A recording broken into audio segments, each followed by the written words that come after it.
ಕಳೆದ 10 ವರ್ಷದಿಂದ ಸುಮಾರು 24ರಿಂದ 25 ಈ ರೀತಿ ಬಾಂಬ್ ಸ್ಫೋಟಗಳಾಗಿದೆ. ವಿಶೇಷವಾಗಿ ಒಂದು 5-6 ಅಂತೂ ಭಾಳ ದೊಡ್ಡ ಪ್ರಮಾಣದಲ್ಲಾಗಿದೆ. ಇದನ್ನು ಖಂಡಿಸ್ತೀವಿ. ಒಂದು ಪುಲ್ವಾಮಾ ಆಗಿರ್ಬೋದು, ಪಹಲ್ಗಾಮ್ ಆಗಿರ್ಬೋದು, ಬಾಲಾಕೋಟ್ ಆಗಿರ್ಬೋದು, ಉರಿ ಆಗಿರ್ಬೋದು, ಪಠಾನ್ಕೋಟ್ ಆಗಿರ್ಬೋದು, ಇವತ್ತಾಗಿರ್ತಕ್ಕಂಥ ಇನ್ಸಿಡೆಂಟ್, ನಿನ್ನೆ ಆಗಿರ್ತಕ್ಕಂಥ ಇನ್ಸಿಡೆಂಟ್ ಆಗಿರ್ಬೋದು. ಯಾವಾಗಲೂ ಇಂಥ ಸಂದರ್ಭದಲ್ಲಿ ಇದಕ್ಕೆ ರಾಜಕೀಯ ಇಲ್ಲ, ಪಕ್ಷಾತೀತವಾಗಿ ನಾವು ಯಾವಾಗಲೂ ಸರ್ಕಾರದ ಪರವಾಗಿ ಇದೀವಿ ಅಂತ ತಮ್ಮ ಮುಖಾಂತರ ಹೇಳಲಿಕ್ಕೆ ಇಚ್ಛೆ ಬಯಸ್ತೇನೆ. ದೇಶದ ಹಿತದೃಷ್ಟಿ ನಮಗೆ ಮುಖ್ಯ ಆಗಿರ್ತದೆ. ಇದರ ಬಗ್ಗೆ ಈ ಸಂದರ್ಭದಲ್ಲಿ ರಾಜಕೀಯ ಮಾತನಾಡ್ತಕ್ಕಂಥ ಅವಶ್ಯಕತೆ ಇಲ್ಲ.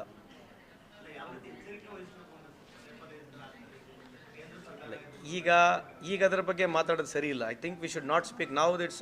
ಇಟ್ಸ್ ಅ ಟೈಮ್ ಕನ್ಸಾಲಿಡೇಟ್ ಆಗಿರಬೇಕು. ನಾವೆಲ್ಲ ಒಬ್ರಿಗೊಬ್ರಿಗೆ ಸಪೋರ್ಟ್ ಮಾಡಬೇಕು. ಅದಾದಮೇಲೆ ಡೆಫಿನೆಟ್ಲಿ ಎಲ್ಲ ಎಕ್ಸ್ಪರ್ಟ್ಸ್ ಇದ್ದಾರೆ. ಆಮೇಲೆ ಇಡೀ ದೇಶ ಒಂದು ವ್ಯವಸ್ಥೆಯಲ್ಲಿ ನಡೀತಾ ಇರ್ತದೆ. ಈಗ ಅದ್ರ ಬಗ್ಗೆ ಮಾತನಾಡ್ತಕ್ಕಂಥ ಸರಿಯಲ್ಲ.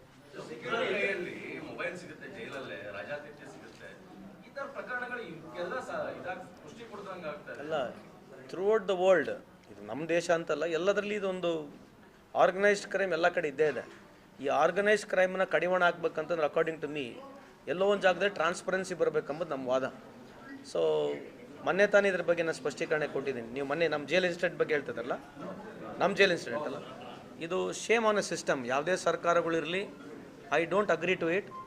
ಇದಕ್ಕೆ ಸರ್ಕಾರ ಪರ್ಯಾಯವಾಗಿ ಒಂದು ಪರ್ಮನೆಂಟಾಗಿ ಇದನ್ನು ಸೊಲ್ಯೂಷನ್ ಆಗಬೇಕು ಅಂತಂದರೆ ಟ್ರಾನ್ಸ್ಪರೆನ್ಸಿ ಒಂದು ಕಾರಣ. It will be definitely helpful ಆಗುತ್ತೆ. ಸಂಬಂಧಪಟ್ಟಿರೋ ಸಚಿವರುಗಳಿಗೆ, ಮುಖ್ಯಮಂತ್ರಿಗಳು ನಾನು ಮಾತನಾಡ್ತೀನಿ. ಆಬ್ವಿಯಸ್ಲಿ ಗೃಹ ಸಚಿವರು ಪರಮೇಶ್ವರ್ ಸಾಹೇಬ್ರಿ senior most, he has got lot of experience ಇದೆ. ಮುಂದೆ ಬರ್ತಕ್ಕಂಥಗಳಲ್ಲಿ ಇದನ್ನು ಯಾವ ರೀತಿ ಕಡಿವಾಣ ಹಾಕಬೇಕು, ಕಮ್ಮಿ ಆಗಬೇಕು, ಝೀರೋ ಟಾಲರೆನ್ಸ್ ಆಗ್ತಕ್ಕಂಥದ್ದು ಮಾಡ್ತಾರೆ ಅಂತ ನನ್ನ ನಂಬಿಕೆ, ವಿಶ್ವಾಸ ಇದೆ.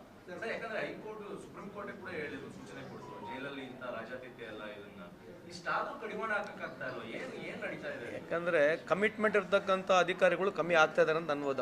ಯಾಕಂದರೆ ಈ ಥರ ಮಾಡ್ತಕ್ಕಂಥದ್ದಕ್ಕೆ ಎಲ್ಲೋ ಒಂದು ಜಾಗದಲ್ಲಿ ಕಮಿಟೆಡ್ ಆಫೀಸರ್ಸ್ಗಳು ಬೇಕೇ ಬೇಕು. ಸೊ ಐ ಥಿಂಕ್ ಅಂಥ ಆಫೀಸರ್ಸ್ನ ಹುಡುಕಬೇಕು.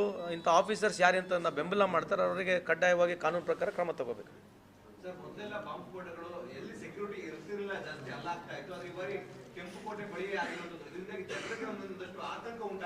ಅಲ್ಲ, ಖಂಡಿತವಾಗಿ ಆತಂಕ ಉಂಟಾಗತ್ತೆ. ಬಟ್ ಈ ಸಂದರ್ಭದಲ್ಲಿ ಬೇರೆ ಏನು ಮಾತಾಡಲಾರಂಗೆ ಈಗ ಸಾಲಿಡೇಟರಿ ಇರಬೇಕು, ನಾವೆಲ್ಲ ಒಗ್ಗಟ್ಟಾಗಿರಬೇಕು. ಯಾರು ಮಾಡಿದ್ದಾರೆ ಇದನ್ನ ಪತ್ತೆ ಹಚ್ಚಬೇಕು, ಅದು ನಮ್ಮ ಈಗ ಮೊದಲನೇದು. ಆಮೇಲೆ ಅದ್ರ ಜೊತೆಗೆ ಇಡೀ ದೇಶದಲ್ಲಿ ನಾವೆಲ್ಲ ಸ್ವಲ್ಪ ಜಾಗೃತರಾಗಿರಬೇಕು. ಯಾವುದೇ ರೀತಿಯಾದ ಒಂದು ಆಸ್ಪದ, ಒಂದು ಸಸ್ಪೆಕ್ಟ್ ಏನನ್ನ ಕಂಡ್ರೆ ಒಬ್ರಿಗೊಬ್ಬರು ಕೋಆರ್ಡಿನೇಟ್ ಮಾಡ್ತಕ್ಕಂಥ ಸಂದರ್ಭ ಈಗ.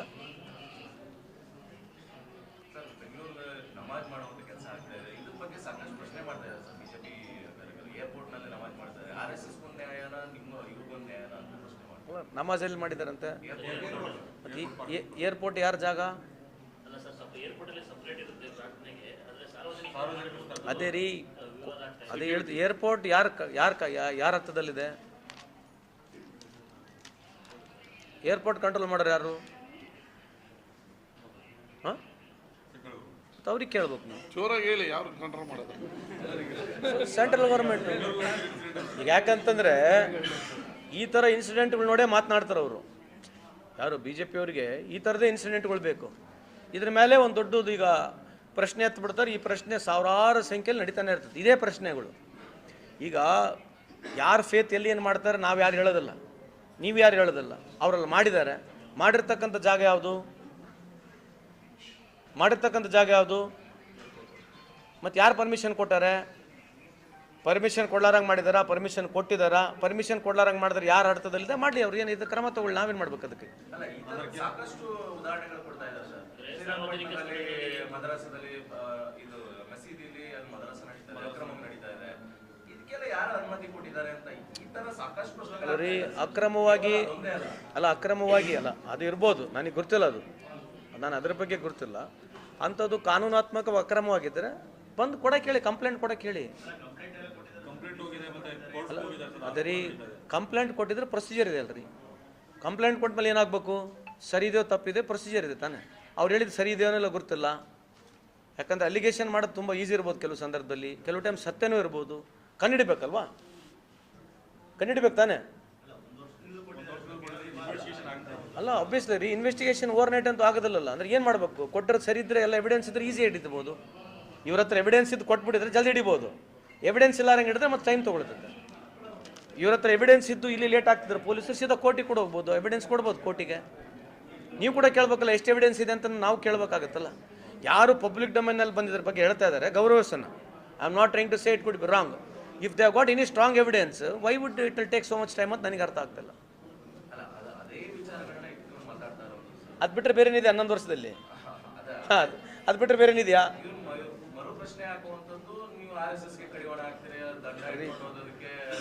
ಕಡಿವಾಣ ಯಾರು ಹಾಕಿದ್ದಾರೆ ಅಲ್ರಿ?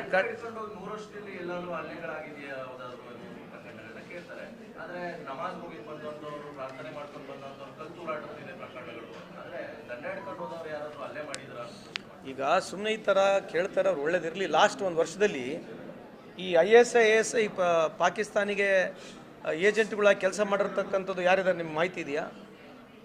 ಅದ್ರ ಬಗ್ಗೆನೂ ಚರ್ಚೆ ಮಾಡೋಕ್ಕೆ ಹೇಳಿ. ಈಗ ಚರ್ಚೆಲಿಗೆ ತರ್ತಾರೆ ಅಂದರೆ ಲಾಸ್ಟಿಗೆ ಮುಸ್ಲಿಮ್ದೇ ಚರ್ಚೆ ತರ್ತಾರೆ. ಈ ಲಾಸ್ಟ್ ಈ 10 ವರ್ಷ 11 ವರ್ಷ ಅವಧಿಯಲ್ಲಿ ಕೂಡ ಚರ್ಚೆಲಿಗೆ ತರೋದು ಲಾಸ್ಟಿಗೆ ಬಾಂಗ್ಲಾದೇಶಿ, ಪಾಕಿಸ್ತಾನ, ಮುಸಲ್ಮಾನ, ತಾಲಿಬಾನ. ಮೊನ್ನೆ ತಾಲಿಬಾನಿಗೆ ಕರೆದು ಇವರೇ ಪ್ರೆಸ್ ಮೀಟ್ ಮಾಡಿದ್ರು. ಯಾರು ಪ್ರೆಸ್ ಮೀಟ್ ಮಾಡಿದ್ರು? ತಾಲಿಬಾನ್ ಫಾರಿನ್ ಮಿನಿಸ್ಟರ್ ಬಂದು ಈ ದೇಶದಲ್ಲಿ ಪ್ರೆಸ್ ಮೀಟ್ ಮಾಡ್ತಾನೆ, ಕಂಡೀಷನ್ ಆಗ್ತಾನೆ, ನಾನು ಮಾಡೋ ಪ್ರೆಸ್ ಮೀಟ್ನಲ್ಲಿ ಈ ದೇಶದ ಹೆಣ್ಮಕ್ಳು ಯಾರು ಇರಬಾರ್ದು ಅಂತ ಹೇಳೋದು ಒಪ್ತತೆ, ಕೇಂದ್ರ ಸರ್ಕಾರ ಒಪ್ಪುತ್ತೆ. ಇದ್ರ ಬಗ್ಗೆ ಯಾರು ಮಾತಾಡೋಂಗಿಲ್ಲ. ಇದ್ರಾಗೆಲ್ಲ ಪೌರುಷ ಎಲ್ಲ ಹೋಗ್ಬಿಡು, ಹೀರೋಯಿಸಮ್ ಎಲ್ಲ ಹೋಗ್ಬಿಡ್ತದೆ. ಅವಾಗ ಏನು ಉಳಿಯಂಗಿಲ್ಲ, ಮಾಡಿಬಿಡೋದು. ಇದ್ರ ಬಗ್ಗೆ ಯಾರು ಚರ್ಚೆ ಮಾಡೋದು ಬೇಡ.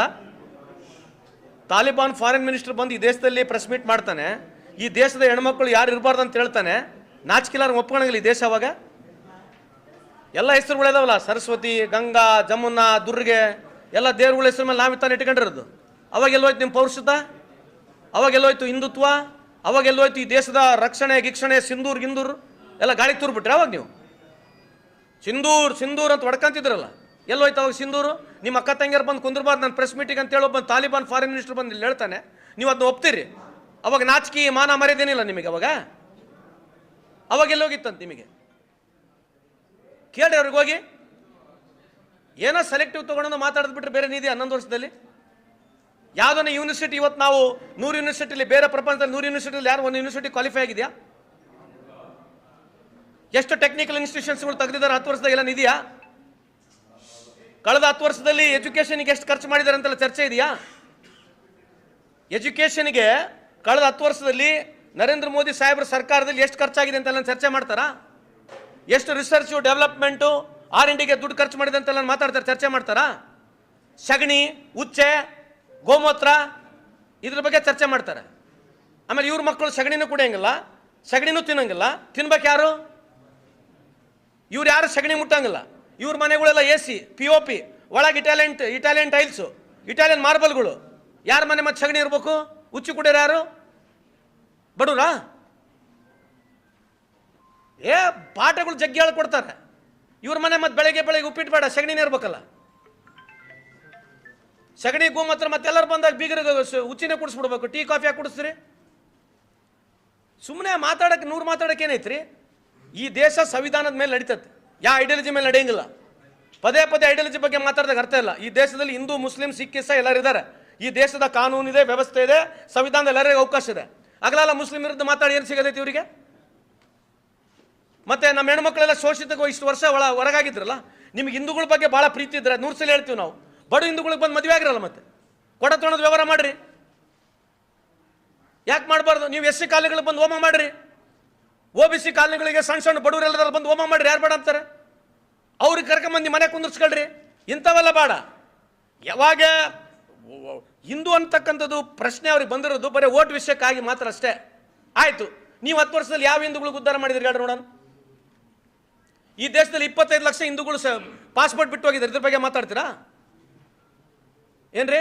25 lakh people, out of which majority Hindus have left this countries and gone. ಮತ್ತೆ ಗರ್ ವಾಪಸ್ ಅಂತಿದ್ರಲ್ಲ, ಗರ್ರಿಂದ ಒದ್ವಾರ ಹೋಗಿರಲ್ಲ. ಏನು ಮಾಡೋದೀಗ? ಈ ದೇಶನೇ ಬಿಟ್ಟು ಹೋಗಿದ್ರೆ ಅದ್ರ ಬಗ್ಗೆ ಏನು ಚರ್ಚೆ ಮಾಡ್ತೀರಾ?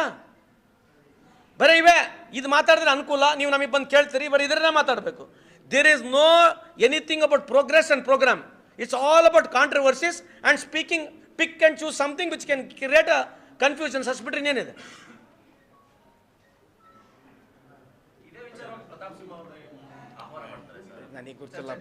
ನನಗೆ ಗೊತ್ತಿಲ್ಲಪ್ಪ, ದಯಮಾಡಿ. I really wish them good luck. ನಾನು ನೋಡಿ, I don't want to get into controversy. And my dear friends, please I request you also, what is that you are asking me question? Why you want to get that question here for what? ಇಲ್ಲ ರೀ, ಅವರು ಅಲ್ಲ sir, ಅವರಿಗೂ ಮಾಧ್ಯಮ ಇದೆ, ಮಾತಾಡಲಿ sir, ನಮಗೂ ಮಾಧ್ಯಮ ಇದೆ, ನಾವು ಮಾತನಾಡ್ತೀವಿ. So why should we speak about him? ಹೇಳಿ.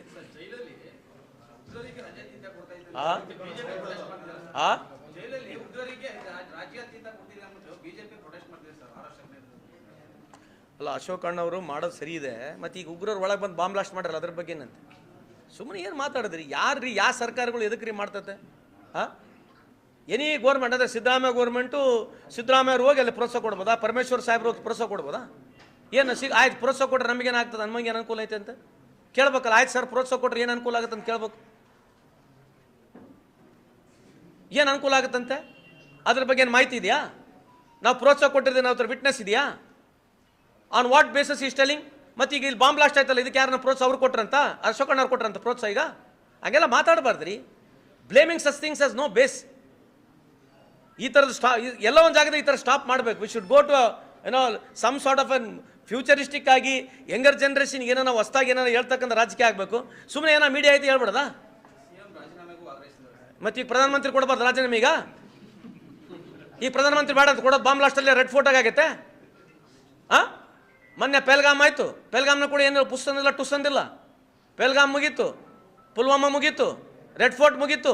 ಈಗ ಯಾರು ಅವ್ರು ರಾಜೀನಾಮೆ ಬೇಡ ಅಂತ? ರಾಜೀನಾಮೆ ಯಾರು ಬೇಡ ಅಂತ ಕೊಡೋದು? ಅವರು CM ಯಾಕೆ ರಾಜೀನಾಮೆ ಕೊಡ್ಬೇಕಂತೆ? ಎದು ಕೊಡ್ಬೇಕಂತ CM ರಾಜೀನಾಮೆ?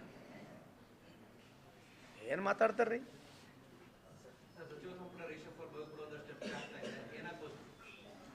ಅದ್ರ ಬಗ್ಗೆ ನಾನು ಮಾತಾಡಲ್ಲಪ್ಪ, ಸಾಕಾಗಿದೆ. ನಿಮ್ಗೆ ಎಷ್ಟೋ ಸಲ ನಾವು ಕೇಳ್ಬಿಟ್ಟಿದ್ದು, ನಾವು ಹೇಳ್ಬಿಟ್ಟಿದ್ದು, ಅದ್ರ ಬಗ್ಗೆ ನಾನು ಮಾತಾಡಲ್ಲ. ಯಾರು ಅವ್ರ ಡೆಡ್ಲೈನ್ ನಾವೇನ್ರಿ ಮಾಡೋಣ ತಗೊಂಡು? Who are those people to give deadline? ಅವ್ರಿಗೆ ಕೇಳ್ಬೇಕು ನೀವು.